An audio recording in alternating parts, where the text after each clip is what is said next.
मध्ये आपलं सर्वांचं हार्दिक स्वागत आहे. आदरणीय ॲडव्होकेट बाळासाहेब आंबेडकर आपल्यासोबत या पत्रकार परिषदेला संबोधित करणार आहेत. तसेच या पत्रकार परिषदेला राज्यपाल अनिकेत मोहन सर, शहराध्यक्ष मंगेश वानखेडेजी, महासचिव राहुल गायकरजी या पत्रकार परिषदेला उपस्थित आहेत. मी आदरणीय बाळासाहेबांना विनंती करतो की ते या पत्रकार परिषदेला सुरुवात करें.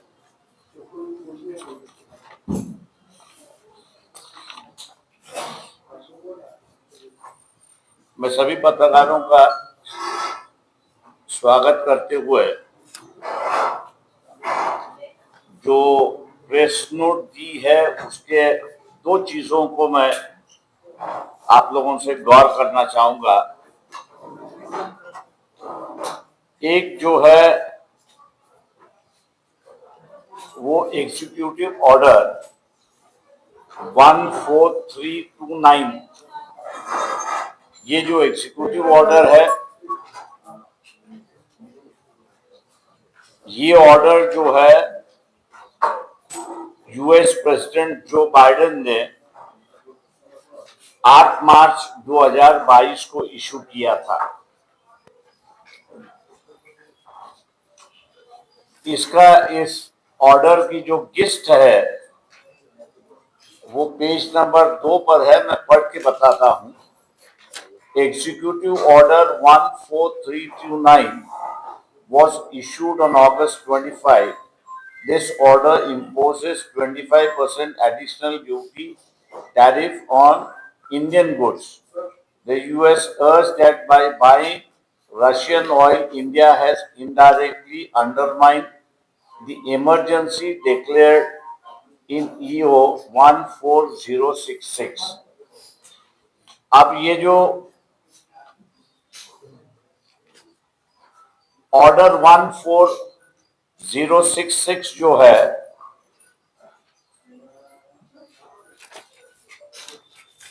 उसका पहले दूसरे लाइन में modifying duties to address threat to United States by Government of Russian Federation, ये ओरिजिनल है. उसके नीचे वो लिखते हैं कि I have determined that India has taken significant step फलाना फलाना करने के लिए. और उसके नीचे जो है जिस एग्रीमेंट को हम लोग विरोध कर रहे हैं उसकी वजह जो है and to align sufficiently with United States और national security, foreign policy and economic matters. इसका अर्थ यह है कि अमेरिका की जो नेशनल सिक्योरिटी होगी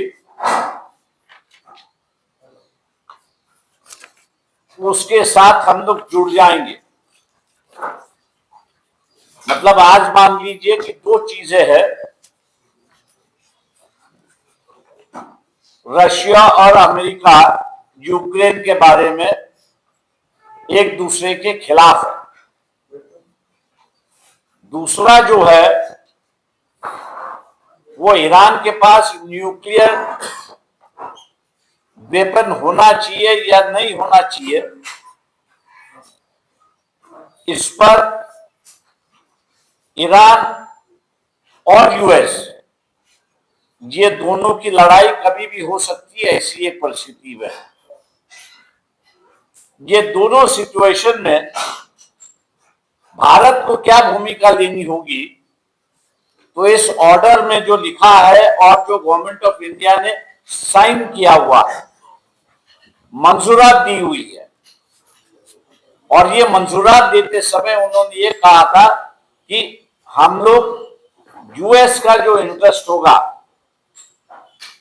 वो यूएस के इंटरेस्ट के साथ भारत को हमने बंदिश बना दिया है. इसका मतलब ये हुआ कि हमारी इंडिपेंडेंट फॉरेन पॉलिसी नहीं रहेगी,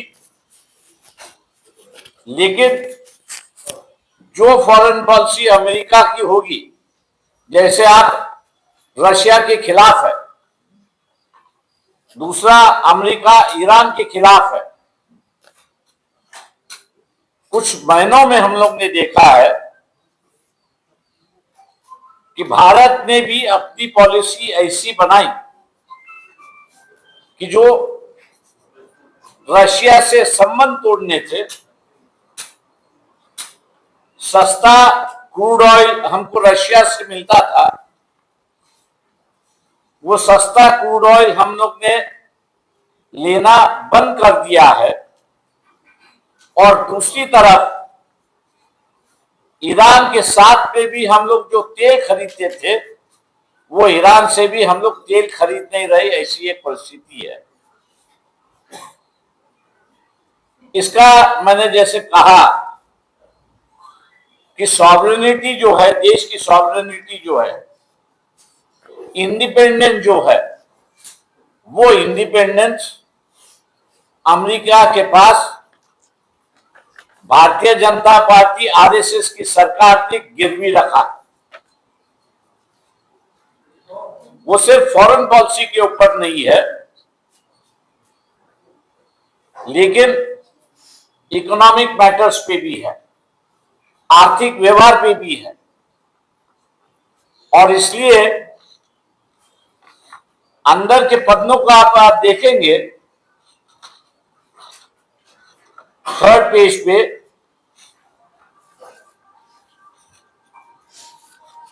what does to align sufficient and United States on national security, foreign policy and economic matters means, दो जो है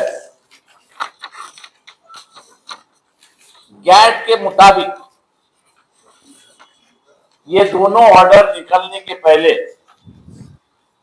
भारत से जितना भी गुड्स एक्सपोर्ट होता था अमेरिका को, उस पर सिर्फ 2.5% ड्यूटी टैरिफ लगती थी।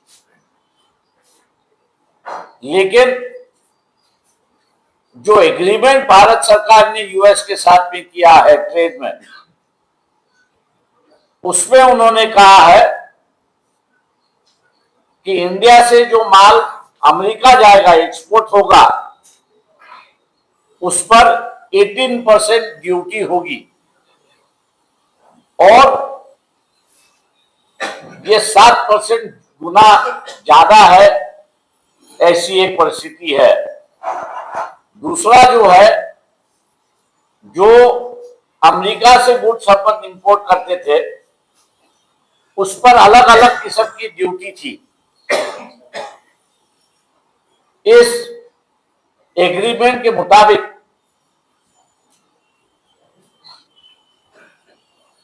ये इंपोर्ट ड्यूटी जो है वो 0 कर दी है, या कहेंगे duty free access to American goods को हम लोग ने दे दिया, ऐसी एक परिस्थिति है। अब ये इकोनॉमिक सेक्टर ओपन होने की वजह से एग्रीकल्चर सेक्टर भी ओपन हो चुका है। मैं दुर्भाग्य ये कहूंगा, यहाँ की जितनी भी राजनीतिक दल है, पता नहीं दो व्यक्ति से क्यों डरते हैं।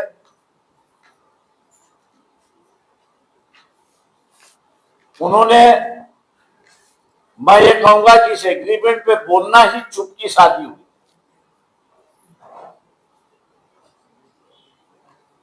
एग्रीकल्चर पे ही बोल रहे हैं।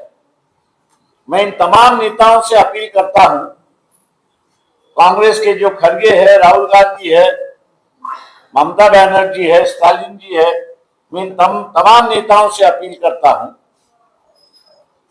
एग्रीकल्चर तो इफेक्ट होगा ही।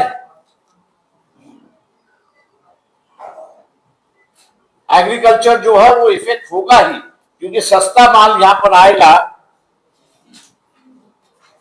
तो यहां भारतीय किसान जो है उसके साथ में वो कॉम्पीट नहीं कर पाएगा और उसको भी फिर सस्ते में बेचना होगा, ऐसी एक परिस्थिति है। लेकिन उसके साथ साथ जो इंडस्ट्रियल पॉलिसी है क्योंकि इकोनॉमिक सेक्टर में वो भी आता है, तो उस पर भी इफेक्ट होगा।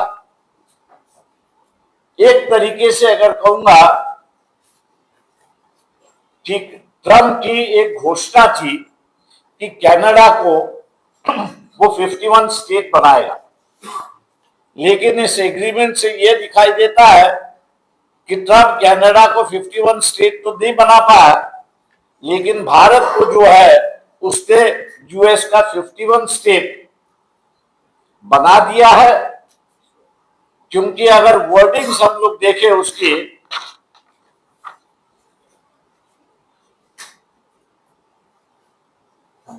United Nation shall monitor the energy choice of India and take significant step to address national issue and sufficiently align with United Nations। मतलब जो इंडिपेंडेंस थी उसको उन्होंने खत्म कर दिया, ऐसी एक परिस्थिति है। और इसलिए तमाम दलों से मैं अपील कर रहा हूं कि यह गंभीर परिस्थिति है। ऐसे किस्म के एग्रीमेंट कभी हुए नहीं, बायलैटरल एग्रीमेंट हुआ है, लेकिन बायलैटरल एग्रीमेंट में हम लोग ने पार्लियामेंट के अधिकार को खो दिया है। स्क्रूटनाइज करने का या नई पॉलिसी रखने का जो पावर्स पार्लियामेंट के पास था उसको हम लोग ने खो दिया है। और इस एग्रीमेंट के मुताबिक जो है, इस एग्रीमेंट के मुताबिक जो है वो अब सभी डिसीजन जो है वो अमेरिकन गवर्नमेंट और उसके दूत लेंगे। और इसलिए आपने देखा होगा कि बीच में एक न्यूज आई थी, एक 3-4 दिन पहले न्यूज आई थी कि सिंदूर का ऑपरेशन जहां से हुआ वो इलेक्टेड मेंबर्स ऑफ पार्लियामेंट जो है उनके लिए भी खुला नहीं है, वो भी एंट्री नहीं कर सकते हैं, उनको पास भी नहीं मिलता है। जो गिने चुने हैं उनको ही उस पे एंट्री है। लेकिन पिछले 3-4 दिनों में वहां पर जो सेटअप था वो पूरा सेटअप अमेरिका के जो दूत थे उनको बताया गया। हम सरकार से पूछते हैं कि भैया जब आप पार्लियामेंट्री डिफेंस कमेटी है, प्रोक्योरमेंट कमेटी है, आर्मामेंट कमेटी, आप उसको उन चीजों को देखने के लिए अधिकार नहीं रखते हो, तो ये जो राजदूत है यूएस का, उसके जो लोग हैं उसको आपने कैसे बताया? इसका खुलासा होना चाहिए। और मैं मानता हूं कि विरोधी दल जो है इस पर अपनी आवाज उठाएगा, ऐसी एक परिस्थिति है। ये एग्रीमेंट के पीछे जिसकी बहुत सारी चर्चा हुई है, और इसलिए तमाम चैनल के जो मालिक है उनसे मैं अपील कर रहा हूं कि ये जो जोसेफ एस्टीन फाइलें जो है इस पर हर चैनल ने चर्चा रखनी जरूरत है, क्योंकि आम आदमी इस एस्टीन फाइल को समझ नहीं पा रहा है। मैं इतना ही कहूंगा कि ये एस्टीन फाइल है, उसको व्यभिचारी जिंदगी गुजारने वाले लोग जो है उनका एक क्लब है, और उसके जो प्रमुख है ये एस्टीन है, ऐसी एक परिस्थिति है। इनमें कई देशों के प्रमुख है कि जिन्होंने नाबालिग लड़कियों के साथ गैर व्यवहार किया है, और इस गैर व्यवहार की उनकी पूरी फिल्म रिकॉर्ड है, ऐसी एक परिस्थिति है। उस एस्टीन फाइल जो है वो अमेरिका सरकार के पास है, और वहां के कांग्रेस ने कहा है कि उस फाइल का जो है पूरा चिटोरा जो है वो लोगों के सामने आना चाहिए। अब तक भारत के 3 लोगों के नाम वहां पर आ चुके हैं, एक पुरी जी है, दूसरे एक्स हेल्थ मिनिस्टर उनका है, और तीसरा सबसे बड़ा नाम जो है वो प्राइम मिनिस्टर नरेंद्र मोदी का है। बड़ी दुर्भाग्य की बात है कि भारत जैसे देश के प्राइम मिनिस्टर एस्टीन के कहने पर इजराइल के प्राइम मिनिस्टर ट्रंप और दूसरे लोगों के सामने उन्होंने जो है मुजरा का किया, ऐसा उल्लेख उसमें है। फाइल ये कहता है कि डांस बिफोर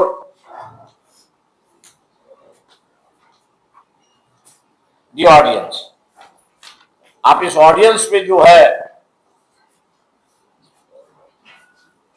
और इसलिए दुनिया भर में नरेंद्र मोदी की छवि जो है, जो $5 ट्रिलियन इंडियन इकोनॉमी की बात करते थे, वो मुद्रा मोदी से मुजरा मोदी हो गई, ऐसी एक परिस्थिति है। ये देश के लिए बहुत खतरनाक है, ऐसा मैं मान के चलता हूं। ये जो एग्रीमेंट मैंने जिसका जिक्र किया आपके सामने, मोहन भागवत आरएसएस के प्रमुख है, उनसे डिमांड करता हूं, क्या ये जो एग्रीमेंट हुआ है उसकी वजह ये एस्टीन फाइल में प्राइम मिनिस्टर नरेंद्र मोदी का नाम आया है, उसकी वजह से आपने जो देश की सॉवरेनिटी जो है वो यूएस के साथ, यूएस को गिरवी रखी है? इतना ही नहीं है, तो जिस राफेल के बारे में